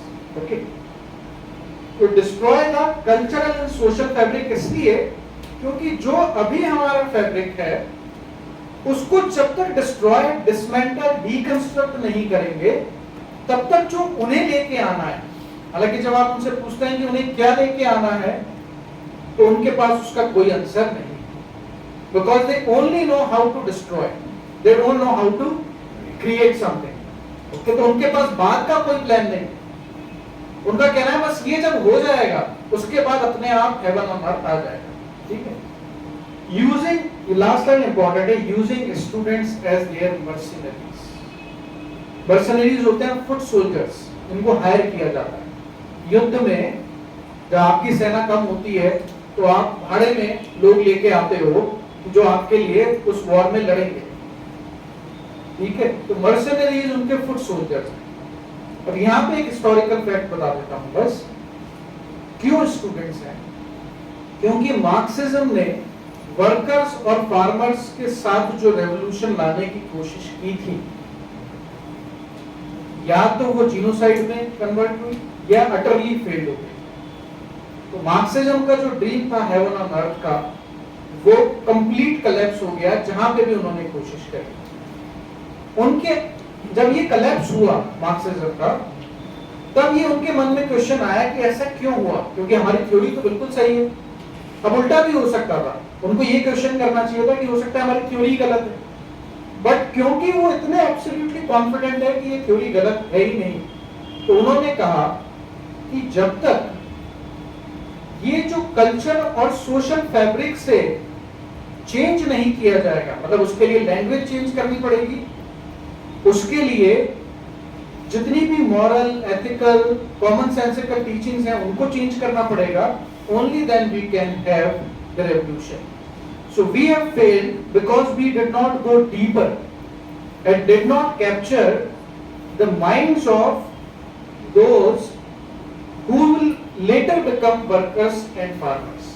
तो पहले ही young mind को पहले ही capture करके to all, और वो कहां पे capture होगा, they will be captured in academia. इसलिए मार्क्सिज्म का बहुत इन्फ्लुएंस नहीं था टीचर्स या स्टूडेंट्स को रेवोल्यूशनरी बनाने के लिए, सिर्फ वर्कर्स और फार्मर पे ही उनका फोकस था। But when they failed, when they collapsed, they figured out that they have to go deeper and now need to capture academia. ये स्टेटमेंट है उनके। Let me just quote one. Herbert Marcus कहते हैं जब fail हो जाता है communism, ये कह रहे हैं कि I don't think it's dead, so I don't think that communism is dead, but it will rise again in the universities. So this is what they stated almost 5 decades back, जब उन्हें लग रहा था कि ये फेल हो रहा है। That's why we need to understand ये कहाँ पे कैसे। तो मैंने जो आपको अभी जानकारी दी उसमें 4-5 चीजें इन्वॉल्व हैं। Let me just repeat and then we'll go for interaction. Objective क्या है कि सोशल एंड कल्चरल फैब्रिक को डिस्ट्रॉय करना, तो ये उनका गोल है। How they are doing it? Using students as their mercenaries. Where they are doing it? They are doing it in academia. And from academia they are taking it to the streets. In fact, a book का नाम ही है taking it to streets. Okay. What it is grand conspiracy theory. Then when अब उसके अंदर जो मैंने example दिया कि मार्क्सिज्म का फेलियर हुआ, तब उन्होंने ये बिल्ड करना शुरू किया. Okay. And the last is why they are doing it. उसको मैं अभी छोड़ देता हूँ. Maybe at the end I will tell you why they are doing it. उसके दो रीजन है. एक मैं बता चुका हूँ, ऑलमोस्ट ह्यूमैनिटीज डिपार्टमेंट का बहुत बड़ा क्राइसिस है 21st सेंचुरी में. They can not justify what they are teaching. Is there any value in it? एक और रीजन है, उसमें मैं बात करूंगा. Now we can open it for interaction. इस विषय को इतनी सुंदर तरीके से हमारे सामने रखने और हमें समझाने के लिए हम सब आपके आभारी हैं.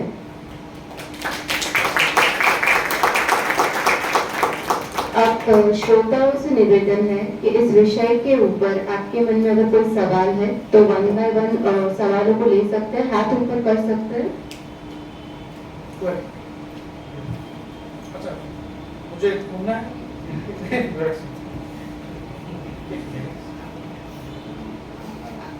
आप चालू करिए. नहीं, सबको सुनने में आ जाएगा कि माइक ऑन. हिंदी में बोलूँगी तो आपको ज़्यादा हाँ, समझ आएगा. इजी हो जाएगा. सर मुझे जानना था, जैसे कि वोकेशन है, हमने इस वर्ड को पकड़ा, मतलब हमने समझा कि ऐसे वर्ड्स यूज किए जाते हैं स्टूडेंट्स को माइंड डाइवर्ट करने के लिए और कोई एजेंडा होता है. अब हमने वर्ड्स तो ढूंढ लिए, लेकिन ये वर्ड्स डाल कौन रहा है? फॉर एग्जाम्पल हु, मतलब हम लोग सब जान ले, लेकिन ये कर कौन रहा है? अगर हम गवर्नमेंट को देखें या किसी पर्टिकुलर, इनको इनका एजेंडा भी हम जान सकते हैं, हम सब कुछ जान रहे हैं, लेकिन ये कर कौन रहा है वो कैसे जानेंगे? पर्टिकुलरली किसी भी प्रॉब्लम की जड़ ढूंढते हैं ना उसकी सोल्यूशन के लिए. तो मैंने जैसे कहा कि ह्यूमैनिटीज डिपार्टमेंट, देखो पहले तो कौन नहीं कर रहा है इसको समझ लेते हैं. चलो, क्योंकि ये भी एक बड़ा सवाल है.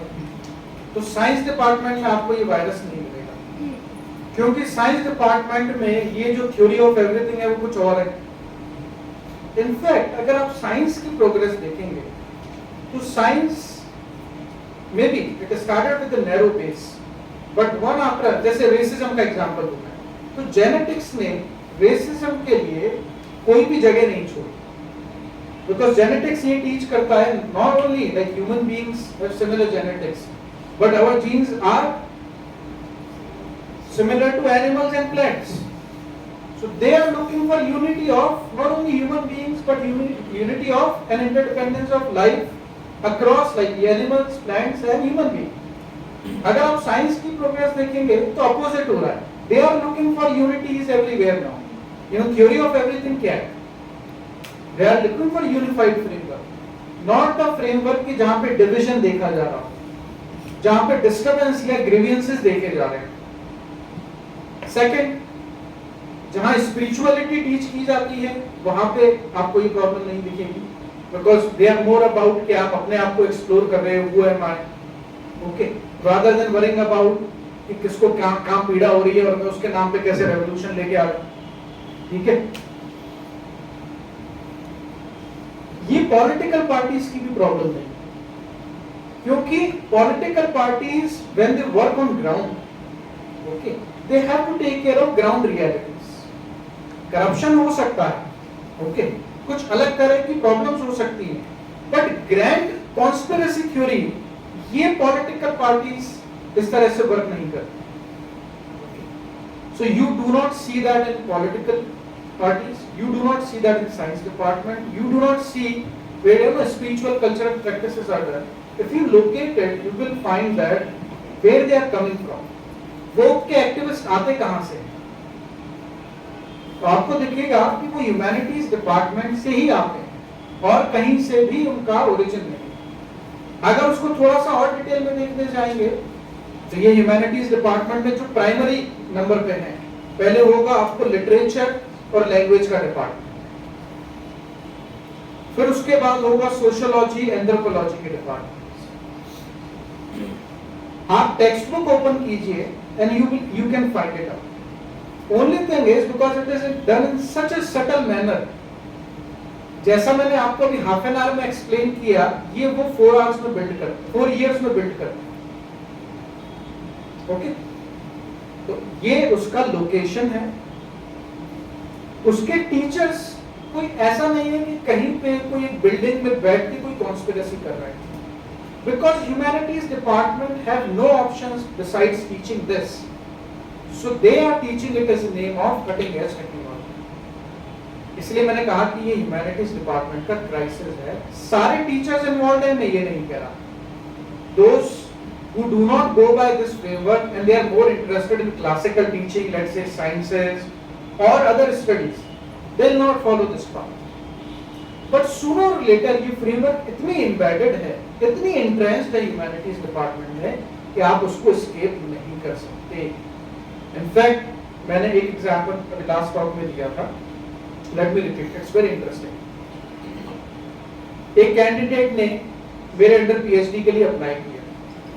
मेरा एरिया है लिंग्विस्टिक्स, लैंग्वेज लिटरेचर, इसलिए मुझे पता है कि ये कहाँ पे ये वायरस है। Very sincere person, okay, and he gave his first presentation. आपको देना होता है कि पहले आपके इस आइडिया पे आपको पीएचडी करनी है, तो उसने अपना प्रेजेंटेशन दिया। प्रेजेंटेशन का सिंपल टॉपिक था कि हमारी जो माइथोलॉजी है वो हमारे पेंटिंग, आर्ट, इसमें कैसे रिफ्लेक्ट होती है, क्योंकि हमारी बहुत सारी पेंटिंग्स और हैंडीक्राफ्ट्स हैं वो रामायण, महाभारत, पुराण की कई स्टोरी से इंस्पायर है। So he just want to understand the relationship between both. ये सिर्फ उसका टॉपिक था, बट उसकी हर स्लाइड में ये वर्ड्स लिखे हुए थे जो मैंने अभी आपको बताया: subaltern, construction, perspective, interpretation, intersectionality and all those things. जब उसने पूरा प्रेजेंटेशन खत्म किया तब मैंने उससे पूछा कि तुम्हें आखिर में करना क्या है, तो उसने फिर मुझे ये बताया कि सर मुझे सिर्फ इतना करना है। तो मैंने उससे ये पूछा कि ये क्यों लिखा है फिर ये सर, तो बोले सर ऐसा है कि ये नहीं लिखो तो आजकल एडमिशन नहीं मिलता। So it's like you are writing science paper और टेक्नोलॉजी पेपर, और कुछ वर्ड्स होते हैं ना कि आपको उनको रिपीट करना ही होगा to just make it impressive, let's say. तो आप ह्यूमैनिटीज में इंप्रेसिव कैसे बनते हैं, ये वर्ड यूज करें। तो आप समझ लो उस पर्सन को कोई पॉलिटिकल पार्टी से कोई लेना देना नहीं, उसको वोट भी नहीं पता, but he is using because he will not gate admissions in humanities department until next year. अब अगर मैं आपसे पूछूं कि कहां पे है ये, you will find it everywhere wherever humanities department.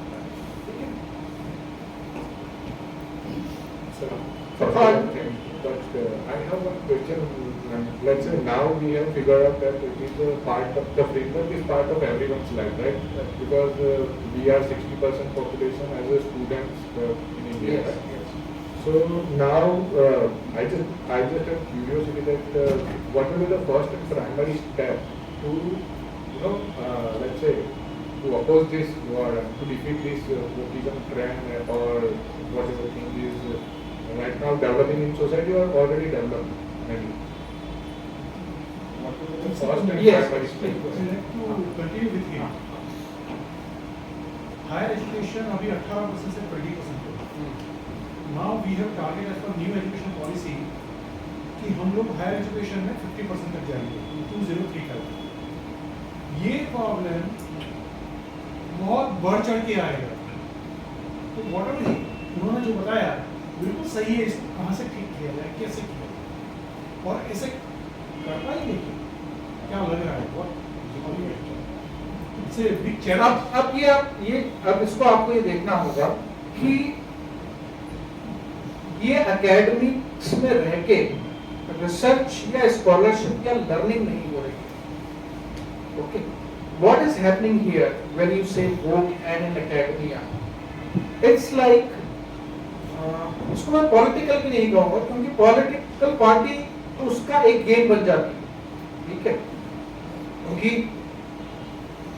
India की बात करें तो हम कांग्रेस हो या बीजेपी हो या कोई और भी पार्टीज हो, they even are not very aware कि how much deeper it is. In fact, they are forced to use statements according to these ideologies or trends.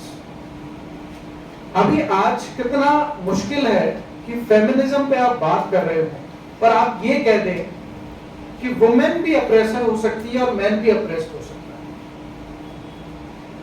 अभी केस पता नहीं रिकॉर्ड कर रहे हो, केस हो जाए कभी, ठीक है? I don't know, can you do that? Just tell me,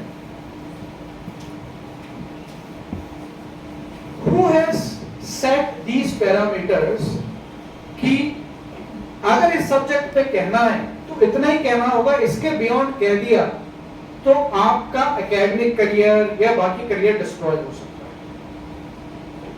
so thing is कि यहाँ पे जब आपको ये पता चलता है कि यहाँ पे स्कॉलर्स नहीं है, ये लोग, ये एक्सपर्ट्स नहीं है, ये लर्नर्स नहीं है, ये विद्वान नहीं है, these are all activists and they have captured academia for certain reason, certain purpose in mind. अगर इतना हमें समझ में आता है तो पहले तो डायग्नोसिस हमारा प्रॉपर हो जाना चाहिए, क्योंकि प्रॉब्लम तो आप तब सॉल्व करेंगे ना कि जब डायग्नोसिस आपको हो। अभी तो हम इस स्टेज पे भी नहीं है कि इसका प्रॉपर ओरिजिन क्या है, कहां से आया है, क्या है। So first is have the diagnosis proper. Once you go deeper and understand the historical root, philosophical root, understand how to operate, जैसे मैंने बताया कुछ words के through, okay? पहले आप ये समझ लो, काउंटर करने के लिए मैं जनरली स्टूडेंट्स को कहता हूँ, you have to become as smart as they are at least, क्योंकि ये सिर्फ शैलो नारे लगाने से भी नहीं होने वाला। एक दो तरीके हैं, either when you find activists throw them out, क्योंकि आपको यहाँ पे एक्टिविज्म के लिए नहीं रखा गया है एकेडमिया, आपको लर्निंग के लिए, रिसर्च के लिए और शिक्षा के लिए रखा गया है। So once you find that people are doing activism there, then you must throw them out. Now that is like political will or understanding and all that. Second is go deeper in your subject and understand where they have brought wokeism into that subject. आपका subject है, let's say अभी कोई अगर मुझसे linguistic language में बात करेगा, so we know कि इनकी फाउंडेशंस कितनी शैलो हैं, so let's come and debate it. ऐसी हमें जिन जिन सब्जेक्ट्स को हमने इनको आउटसोर्स कर दिया है and they have become authority and they say everything about it, we need to develop a scholarship in that area.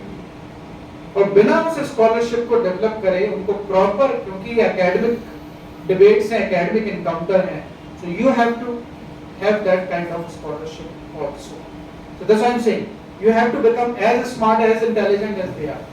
तो दो ही तरीके हैं, politically throw them out if you can do that, otherwise get scholarship in that area and counter them wherever you find that they are making nuisance, they are throwing garbage in schools. Okay. So this is the last one, but I just so we talked about, let's say, right now, what is there in market.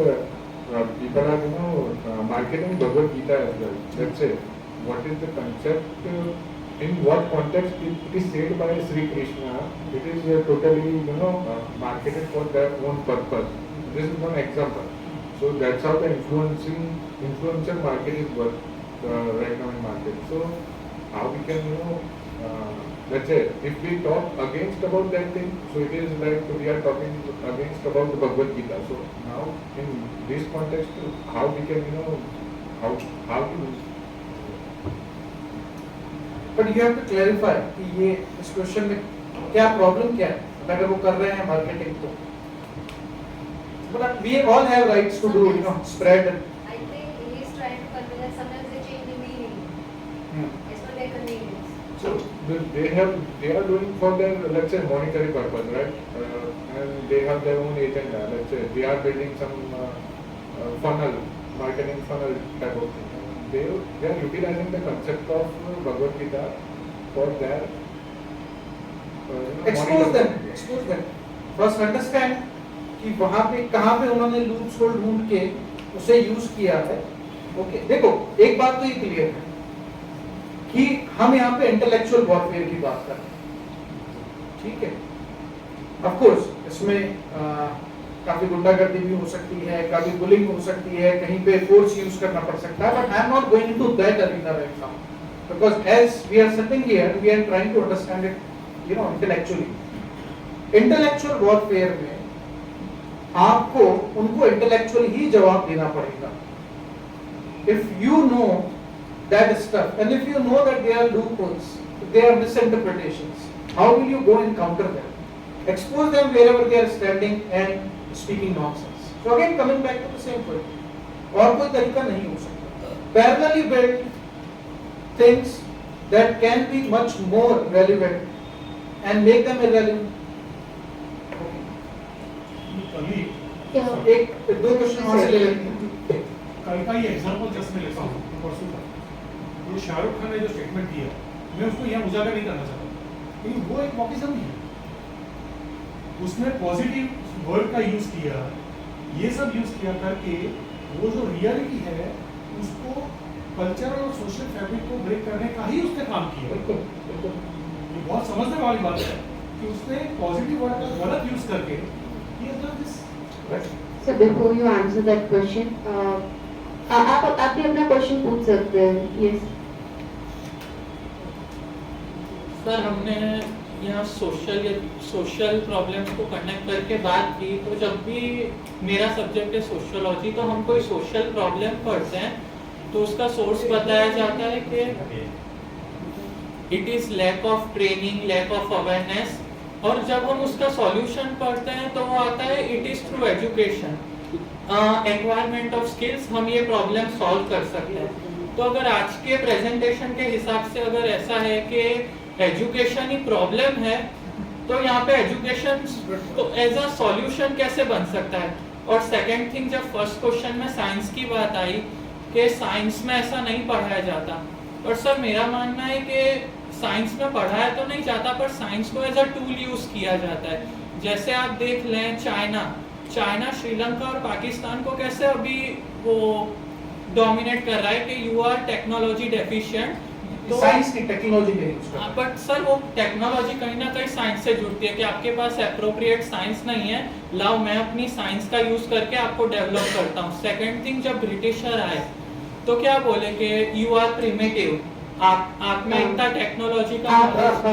Directly question पे आ जाइए. Exactly आप क्या तो पूछना first चाहते हैं? Question है कि एजुकेशन अगर प्रॉब्लम है तो एजुकेशन सॉल्यूशन कैसे बन सकता है, और second, science as a tool use नहीं कर सकते कि डोमिनेट करने के लिए, कि साइंस में वो चीज पढ़ाई तो नहीं जा रही पर वो साइंस टूल यूज हो रहा है.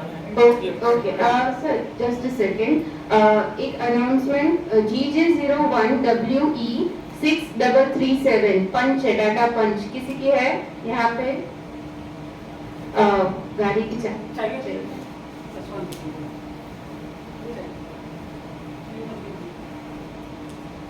Okay, sir. आपके दोनों क्वेश्चन इंपॉर्टेंट है और इंटरेस्टिंग भी है. तो इसमें अगेन वर्ड का भेद है. किसी भी लेवल पे आप उसको एजुकेशन कह सकते हैं क्या? पहले तो ये यहाँ पे एजुकेशन नहीं दी जा रही. तो हमें ये भी क्लियर करना है जब हम समझने जाते हैं कि this is not what teaching, learning, open minded, quest to understand something deeper. This is grand conspiracy theory garbed in academic thesis and nothing more. तो हमें सबसे पहले तो ये कहना बंद करना पड़ेगा कि ये एजुकेशन भी है. इसका कहीं से कहीं तक ये एक्टिविज्म है, pure activism. Okay, through that we would like to bring totalitarianism. जब हम ये डिस्टिंक्शन करेंगे तो फिर क्वेश्चन आएगा कि रियल एजुकेशन क्या है. यही ह्यूमैनिटीज डिपार्टमेंट को क्वेश्चन करना चाहिए आज के टाइम में 21st सेंचुरी में, कि वो ह्यूमैनिटीज डिपार्टमेंट में एजुकेशन का गोल क्या मानते हैं. इनफैक्ट आप अमेरिकन यूनिवर्सिटीज में जहां वो प्रोमिनेंट है वहां पे आप एक वर्ड आपको हमेशा दिखेगा, सोशल जस्टिस. इनफैक्ट इसका टाइटल जो हमने सोशल जस्टिस फ्रॉड इसीलिए रखा था. Now suppose if I am not aware of about both theory and conspiracy and the whole background, तो मुझे क्या लगेगा, हाँ सोशल जस्टिस तो अच्छी बात कर रहे हैं. ह्यूमैनिटीज डिपार्टमेंट तो कह रहा है कि समाज में जो है वो अन्याय कम होना चाहिए, न्याय बढ़ना चाहिए. Look, everywhere you will find that vocabulary, language, words are completely manipulated. Okay, सबसे पहले उनको समझना होता है। तो सोशल जस्टिस उनका गोल हो गया। You look at any universities objective जो कि 20 साल पहले 30 साल पहले नहीं हुआ करता था। दे वांट टू, मैं समझता हूं, मैं ह्यूमैनिटीज डिपार्टमेंट रन कर रहा हूं, so I would like to understand what is civilisation, what is tradition, you know, what are common and universal features of humanity, okay, and what are our differences. I'd like to understand the whole psychology, philosophy of various cultures, religions and all that. ये गोल होना चाहिए humanities department का, जबकि उनके website पे, वहां पे उनके बोर्ड में सबसे पहला गोल लिखा होता है, through that we will promote social justice. Social justice के पहले सोशल अंडरस्टैंडिंग भी तो आनी चाहिए, और उनका कहना अंडरस्टैंडिंग तो आ गई ना, इंटरसेक्शनैलिटी फ्रेमवर्क, अब क्या अंडरस्टैंडिंग बाकी रह गई। सो एजुकेशन का ह्यूमैनिटीज डिपार्टमेंट में, and we should force them to make their goal clear, that what you are teaching and what you are aiming at, okay, which they are not doing. Second is कि science में जो domination है वो personality to personality very करते हैं कि उसको use कैसे करना है। सिंपल, अगर आपके पास चाकू है और किसी की हत्या करनी है कि सब्जी काटनी है, साइंस में इटसेल्फ कोई इविल या कोई ग्रैंड कंस्पिरेसी थ्योरी नहीं है। इसका इतना ही अभी समझ लो, बाकी फिर डिटेल में बात करेंगे। We'll take last question, जिसको चांस नहीं मिला, I'll ask them। कुछ नया अगर कोई क्वेश्चन हो जो घूम फिर के ये सॉल्यूशन पे ना आए कि क्या कहाँ से निकाले, किसी को कोई और पर्सपेक्टिव से क्वेश्चन हो तो वो पूछ सकता है।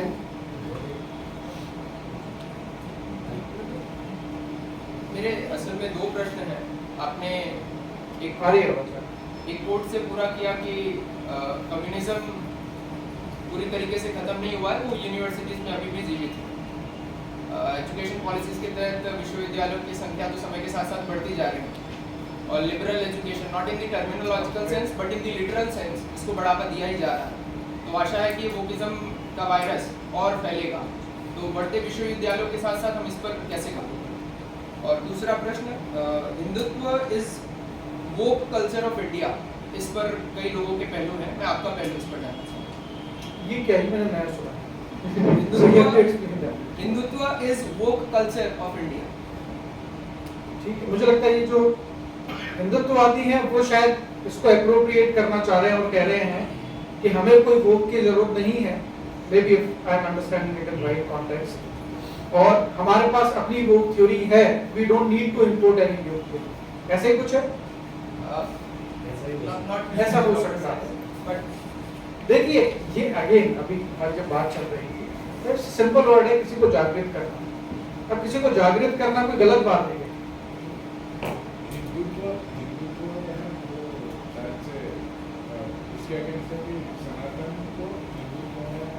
नहीं, वो तो एक अलग तरह की डिबेट है, हिंदुइज्म और हिंदुत्व को लेकर। आपका पहला प्रश्न एक बार पता है? अच्छा, वो तो वापस यूनिवर्सिटी को लेते हैं।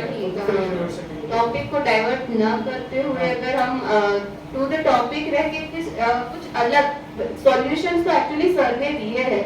अगर आप शांति से 5 मिनट बैठ के वो सॉल्यूशन वापस सुनेंगे ना, तो सभी जो आपके मन में जितने भी क्वेश्चन थे उसके सॉल्यूशंस हो गए हैं। तो कुछ ये शायद एक टॉपिक ना समझ आया हो, शायद इसमें कोई वर्ड ना समझ आया हो, ऐसा कुछ हो तो। अच्छा, इसमें एक तुलसी गबाड़ की स्पीच है,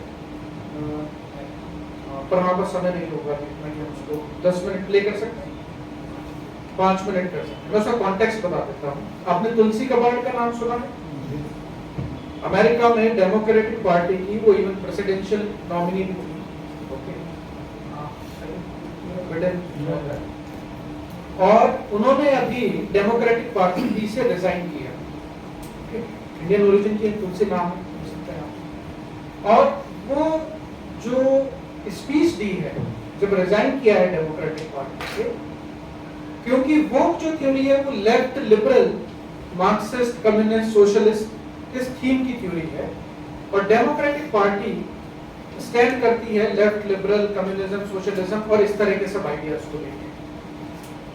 और मुझे लगता है कि वो एक हिस्टोरिक स्पीच है, उसमें उसने एक्सपोज किया है वोक के एजेंडा को।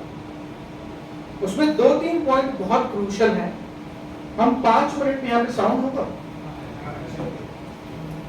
मुझे लगता है हमने एग्जैक्ट मिनट भी उसमें 19 मिनट से आप उसमें लेके आइएगा, क्योंकि उससे पहले फिर वो यूएस का पॉलिटिकल कॉन्टेक्स्ट है वो अभी समझने की जरूरत है। Opposed to our Constitution and the vision that our founders had for us. Today's Democratic Party racializes everything and blatantly foments anti-white racism. The Democratic machine has betrayed Dr. Martin Luther King's dream, his dream of a nation where we are judged based on the content of our character rather than the color of our skin. And in their blind pursuit of power, Democrat leaders have reduced each of us as God's children to the color of our skin, using identity politics to tear us apart, all so they can win a few votes, all so they can gain more political power. Democrats were यहाँ identity politics का मतलब ये है कि आप black हो या white हो, ये आइडेंटिटी डिसाइड करेगी कि आप ट्रुथ कह रहे हो कि फॉल्स कह रहे हो या आप झूठ कह रहे हो। ब्लैक लाइव्स मैटर आपने किसी ने फॉलो किया था? तो ब्लैक लाइव्स मैटर में जो ब्लैक की टेस्टिमनी थी, मतलब व्हाटएवर हैपेंड, ओके, तो इससे उन्होंने जो कह दिया वो सही है। आप व्हाइट अगर इसको कितना भी डिफेंड करें उससे कोई मीनिंग नहीं। व्हाई? बिकॉज इंटरसेक्शनैलिटी फ्रेमवर्क में व्हाइट अप्रेसर है and they can never tell truth. इसको कहते हैं आइडेंटिटी पॉलिटिक्स। इसका मतलब ये है कि आप जो कह रहे हो वो आपकी आइडेंटिटी पे डिपेंड करता है रादर देन की एविडेंसेस पे, कॉन्टेक्स्ट पे डिपेंड करता है। जैसे मेल फीमेल केस, फीमेल ने अगर टेस्टिमनी दी है, अब तो ठीक है, फिर भी बहुत सारे कॉन्टेक्स्ट पुट किए जाते हैं, तो फीमेल की testimony is like absolute 100% truth and male की testimony is 0%, okay, something like that. completely silent in the face of Mayor Lori Lightfoot's blatant racist policy of only accepting interviews with reporters of color because she was struck with the, quote, overwhelming whiteness and maleness. Modern-day segregation in schools is being promoted by racial profiteers like Robin DiAngelo and the corrupt, self-identified cultural Marxists who lead Black Lives Matter. Where's the Democratic Party of today stand on that? Well, they embrace these people and their ideology and celebrate their racist agenda. They support programs that are teaching our kids in public schools that they are either the privileged or the victims, the oppressors or the oppressed, solely because of the color of their skin. They have become the racists that they claim to hate. Today's Democratic Party is anti-woman. This is interesting, इसको आप ध्यान से सुनिएगा, क्योंकि ये नया trend है वोक में जो कि कॉलेज स्कूल्स में टीच किया जा रहा है। वैसे लेफ्ट लिबरल पार्टी अपने आप को प्रो वुमेन इसलिए प्रोग्रेसिव कहती है, but now she is claiming that they have become anti women. अब यहाँ वो दो वर्ड यूज करेगी, biological women and transgender women. There's no greater expression of hatred and hostility towards women than to erase the existence of women as a category of people. Now, if you've been paying attention, the Democratic Party has always claimed to be the champions for women, to stand proudly for the passage and enactment of Title IX, making history, leveling the playing field for women and girls. But if you listen to them lately and you look at what they're doing, the Biden administration and today's Democratic Party are spitting in the face of these achievements by rejecting the objective truth and reality that women exist and are not just a construct in someone's mind. They can no longer even define what a woman is. And they're demanding that we replace words like mother with birthing person and place women at risk just to please biological men who claim to be women at any given moment. They're taking away opportunities and futures from girls in sports by allowing transgender athletes who until recently identified as men and who clearly have a biological advantage of being a man to compete against women. Now, behind the scenes, behind the curtain, the Biden administration is quietly trying to change Title IX through a backdoor rule change that would actually remove women and biological sex from the Title IX statute. Now, if you remember, Title IX was passed specifically out of a recognition of the difference in the biological sex between men and ये context बता देता हूँ कि यहाँ ये क्यों biological women कह रही हैं। पोस्ट मॉडर्निज्म और वोक का कहना है कि अब ये बहुत सिंपल प्रमाइस से शुरू होता है, फेमिनिज्म का ही कॉन्सेप्ट है कि जब बच्चों को हम बड़ा करते हैं तो गर्ल और बॉय को हम बड़ा करके गर्ल और बॉय बनाते हैं रादर देन वो बायोलॉजिकल ट्रुथ है। इसका मीनिंग ये है कि क्योंकि हम लड़कियों के साथ लड़कियों वाली ट्रेनिंग करते हैं, बिहेवियर करते हैं, इसलिए उनके अंदर फेमिनाइन कैरेक्टरिस्टिक्स होते हैं, और लड़कों के साथ हम लड़के जैसा बिहेवियर करते हैं और उनको उस तरह का कैरेक्टरिस्टिक देते हैं, तब वो लड़के बनते हैं। इसका मतलब ये है कि ये जो जेंडर है, मेल और फीमेल, ये बायोलॉजिकल कम है, पर सोसाइटी उसको कैसा बनाती है उस पे ज्यादा डिपेंड करता है। अब ठीक है, कुछ लेवल पे हम ये बात मान लेते हैं कि हम लड़कियों को उस तरह की टीचिंग देते हैं और उस तरह का, कई बार अगर उनको लड़कों जैसी टीचिंग जाए तो थोड़ा वेरिएशन हो सकता है। But what wokism believe is that there is no biological genders as such. All genders are constructed through narratives and through society. इसलिए, और ये इसलिए क्योंकि इक्वालिटी कैसे होगी, अगर मेरा कहना है कि वुमेन अलग है और मैन अलग है, अगर बायोलॉजी ये डिसाइड करती है तो फेमिनिज्म का गोल कैसा पूरा होगा इक्वालिटी का? इक्वालिटी का गोल तो तब ये पूरा होगा ना कि मेल को फीमेल बना दें और फीमेल को मेल बना दें। तो आपने आजकल बहुत सारे ऐसे देखे होंगे कि जो मेल हैं पर वो साड़ी वाड़ी पहन के और पूरा मेकअप वेकअप लगा के घूम रहे हैं और फेसबुक पे उनके खूब पोस्ट आते हैं। They are looking for freedom. Look, this is happening, and go to all liberal arts colleges and university, you will find that they are exploring their sexual identity, gender identity.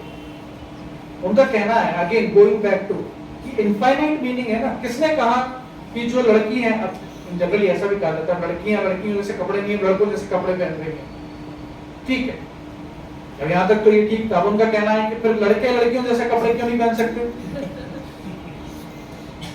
अब मैं अगर इसके detail में जाऊंगा तो 1 घंटा इसी में निकल सकता है कि कैसे जो एक एक्सेप्टेड नॉर्म है, बायोलॉजिकल रियलिटी है, उसको डिनाई करना रिलेटिविज्म के नाम पे, पोस्ट ट्रुथ के नाम पे, और ये कहना कि ये रियलिटी सोसाइटी ने सोशल कल्चरल फैब्रिक के द्वारा बनाई है, ये रियल नहीं है। उसका नतीजा ये हो रहा है, जो कि तुलसी कपाट कह रही है, कि आपकी जेंडर आइडेंटिटी कौन तय करेगा? आप बोलेंगे ये क्या क्वेश्चन हुआ, जेंडर आइडेंटिटी वो तो बर्थ के टाइम पे तय होती है कि आप गर्ल हैं या बॉय हैं, ठीक है। और कहना ऐसा नहीं, ऐसा है कि जब आप बड़े हो रहे होंगे, ठीक है, आपको ऐसा लगता है कि आप गर्ल हो, बट आपकी जो फीलिंग इमोशंस जो हैं वो बॉय वाली हैं, so you do gender operation. This is, आप इमेजिन नहीं कर सकते कि तुलसी कपाट अगर पब्लिकली नेशनल उस पे आके ये स्पीच दे रही है तो ये कितना डीपली पेनिट्रेटेड होगा। In fact, they have started doing that in India also. In all elite schools, they are going for gender programs and gender training. मतलब कहना है कि we will help, अब बहुत सब innocent वर्ड हैं और वही कहेंगे we will help you explore your gender identity. And ये पेरेंट्स तय नहीं करेंगे कि वो जो पर्सन है या जो बच्चा है ग्रो हो रहा है उसकी जेंडर आइडेंटिटी क्या होगी। लेट हिम और हर, और अब क्योंकि वहाँ प्रोनाउन भी बहुत डिफिकल्ट से हैं तो हिम हर इट जो भी है वो एक्सप्लोर करेंगे कि उनकी आइडेंटिटी क्या है। अब इसका नतीजा क्या हो रहा है, what's the dangerous thing, and you must keep watch. ये एक बहुत प्रैक्टिकल, आप जो पूछ रहे थे क्या करना है, कि इसमें उनका कहना है यूएस में जैसा हो रहा है कि even they do not inform parents about whenever students are expressing something related to their gender identity. कोई लड़की है, बड़ी हो रही है, समझ लीजिए 5-6 साल 7-8 साल की है, एंड शी फील्स लाइक कि मुझ में कुछ मैस्कुलाइन ट्रेट भी है। आप समझ लीजिए, इसको नॉर्मली सेंस में ले लीजिए। कई बार उसमें ऐसा होता है ना कि लाइक फाइटिंग स्पिरिट होती है, थोड़ी सी एग्रेसिव है, ठीक है, नॉट शाय, ठीक है, so then they will consider it as a masculine spirit. फिर वो उसको कहेंगे कि जरूरी नहीं हो कि तुम गर्ल हो, ये तुम हाइड मत करो। इनफैक्ट ये सिर्फ एक्सप्रेशन तक नहीं है, they will encourage and ask them to go for surgical operation and change your gender. इसमें वो पेरेंट्स को इन्फॉर्म नहीं करेंगे कि ये जेंडर इशू है इसके साथ, लड़के लड़की के साथ, क्योंकि पेरेंट्स के इंटरफेरेंस से क्या होगा, वो बच्चा ये जो एक्सप्लोरेशन चल रहा है वो उसका पूरा नहीं होगा और उस पर प्रॉब्लम आएगी। So they directly talk to doctors और उन डॉक्टर से अपॉइंटमेंट लेके फिर आगे उसका जो भी सर्जिकल प्रोसीजर होता है उसको आगे बढ़ाते हैं। Have you heard about it? This is growing industry in US and this is what they would like to bring in India through wokism. आप समझ लीजिए, आप बच्चों को अपने आप एजुकेशन की बात कर रहे थे ना कि एजुकेशन के लिए भेज रहे हैं, उनका कहना है ये पहले एजुकेशन है। तो यहाँ पे वो बायोलॉजिकल और ट्रांसजेंडर किसकी बात कर रही हैं? क्योंकि स्कूल और कॉलेजेस में ये इंकरेज किया जा रहा है कि आप अपनी जेंडर आइडेंटिटी को बर्थ के टाइम पे जो जेंडर आइडेंटिटी है उसको फिक्स नहीं रखें, because then you are not exploring things in life. Okay sir, समय की सीमा खत्म हो गई है, इसलिए ये जो भी वीडियो है वो हम लिंक आप सभी को शेयर कर देंगे, आप सभी उसको घर पे देख सकते हैं। इसमें एक और इशू था, फैमिली को आगे कहेगी कि फैमिली को कैसे ब्रेक कर रहे हैं, what they are doing to break family. ये भी सुनिएगा वो पार्ट, क्योंकि जो वहां पे कह रही हैं कि वहां पे हो रहा है, as it is the same thing they are doing और they are planning to do in India. मैं हमारे कार्यकर्ता रवि राठौर जी से कहूंगी कि वो सर का आभार व्यक्त करें। Wokeism the social injustice fraud, मैं ऐसा बोलता हूँ इसको, ये जस्टिस फ्रॉड नहीं है पर इंजस्टिस का फ्रॉड है पूरा। तो ये विषय से हमें अवगत कराने के लिए मैं श्री डॉक्टर राम शर्मा जी का आभार व्यक्त करता हूँ। सर, आपने बर्बरिक सिंड्रोम से शुरू करके सनातन संघर्ष जो सोसाइटी में चल रहा उसकी बातें हमें बताकर हमें अवगत कराया, उसके लिए मैं आपका कृतज्ञतापूर्वक आभार व्यक्त करता हूँ। दूसरा आभार मैं व्यक्त करता हूँ आप सभी लोगों का कि we all are the carrier of thoughts. ये सोसाइटी में जो भी थॉट्स है उसके हम वाहक हैं, विचार के वाहक हैं। तो हमारी ये कार्यक्रम में आगे एक रिस्पॉन्सिबिलिटी बनती है कि ये जो सर ने हमें जो बताया उसको हम सोसाइटी में जाके सोसाइटी में जो हैवी डिबेट हो रही है उसमें हम पार्टिसिपेट करें और जहाँ पे भी इंजस्टिस का ये वातावरण पूरा बना है उसको हम आगे ले जाकर उसको ये सोसाइटी को हम अवेकन करें। सर ने पहला वही यूज़ किया अवेकनिंग, और हमारा यज्ञ का जो मेन थीम है वो भी जागृति लाना है समाज में, तो हम ये कार्य करें। ये टॉक के लिए इतना सुंदर हॉल उपलब्ध कराने के लिए मैं लेक्चर हॉल के मैनेजमेंट और निर्माण भवन के मैनेजमेंट स्टाफ का भी आभार व्यक्त करता हूँ। और अंत में बीबीएम का समृद्ध साहित्य, भारतीय विचार मंच का समृद्ध साहित्य हम सब उसका लाभ उठा सके, इसके लिए विचार.org की वेबसाइट में आप उसका लाभ ले सकते हो। और अंत में ये जो फीडबैक फॉर्म स्क्रीन पे दिख रहा है वो स्कैन करके आप कृपया भर दीजिए, जिससे आगे जो टॉक्स होने वाली है उसकी हम जानकारी आपसे साझा कर सकें। तो once again thank you very much to all.